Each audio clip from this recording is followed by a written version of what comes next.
अस्सलाम वालेकुम, मैं जाज़ेब नज़ीर आपके साथ। सुल्तान मुराद एक रात सोया हुआ था, उसको बहुत घबराहट महसूस हुई। उसने अपने मुलाजिम से कहा, आओ भेस बदल कर अवामुन्नास में चलते हैं। वो भेस बदल कर बाजार में चला गया तो क्या देखता है, एक शख्स जमीन पर पड़ा है और उसके इर्द गिर्द बहुत लोग जमा हैं। करीब जाकर पूछा, ये क्या माजरा है? लोगों ने कहा, इसका इंतकाल हो गया। तो उसने कहा, इसको उठाओ, उठाते क्यों नहीं? इसके घर पहुंचाओ, कफन दफन का इंतजाम करो। लोगों ने कहा, नहीं, ये बहुत ही बुरा शख्स था, हम इसको हाथ भी नहीं लगाएंगे। तो बादशाह ने अपने मुलाजिम से कहा, आओ हम उठाते हैं और इसके घर ले चलते हैं। उठाया, घर लेकर गए। उसकी बीवी ने देखा तो रोने लगी और कहा कि तू बहुत नेक और बहुत अच्छा इंसान था, अल्लाह तेरी मगफरत फरमाए। बादशाह बहुत परेशान हुआ। उसकी बीवी से कहा, बाहर तो लोग कुछ और कहते हैं और तू कुछ और कहती है। उसने कहा कि हाँ, लोग ठीक कहते हैं और मैं भी ठीक कहती हूँ। ये हर रोज रात को शराब खाने जाया करता और वहां से शराब की एक बोतल खरीद कर लाता और घर में आकर उसको उंडेल देता और कहता कि मुसलमानों के गुनाह आज कुछ कम हुए, मैं मुसलमानों के गुनाह को कम करने का जरिया बना। ये बोतल कोई नहीं पिएगा, मैं इसके कम करने का जरिया बना हूं।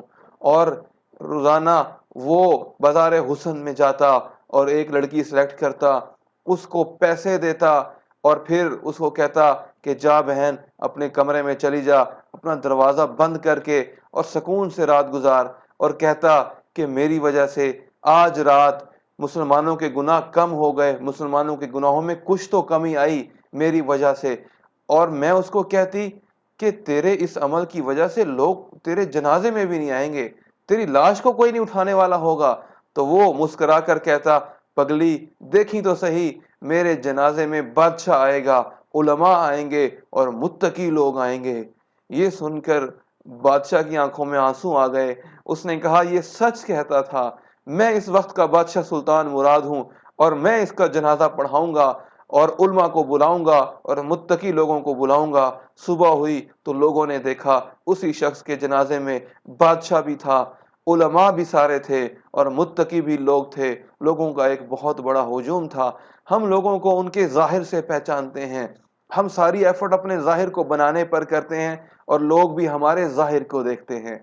हम बातिन के बारे में नहीं सोचते कि अल्लाह क़यामत के दिन कहेगा, तेरा दिल चीर कर देखूंगा। अल्लाह कहते हैं, दिल चीर कर देखूंगा कि तू दिल में क्या लेकर आया है, तू बातिन में क्या लेकर आया, तेरी नीयत क्या थी, तू बंद कमरे में क्या अमाल किया करता था, रातों को अंधेरे में तू क्या काम करता था, जब तुझे कोई नहीं देख रहा होता था तो उस वक्त तू क्या करता था, तो अल्लाह के लिए कौन से तेरे अमाल हैं जो खास किया करता था। तो हमारा सारा जोर जाहिर के ऊपर है, हमारा पूरा माशरा जाहिर पर जा चुका है।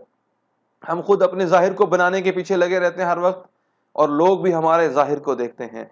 आइए हम अपने बातिन को बनाने की कोशिश करें और हम औरों के बातिन को भी देखने की कोशिश करें। जाहिर को देखकर सिर्फ फैसले ना करें, जाहिर को देखकर उनके बारे में बड़ी बड़ी राय ना पैदा फरमाएं और उस राय को आम भी ना करें सिर्फ जाहिर को देखते हुए।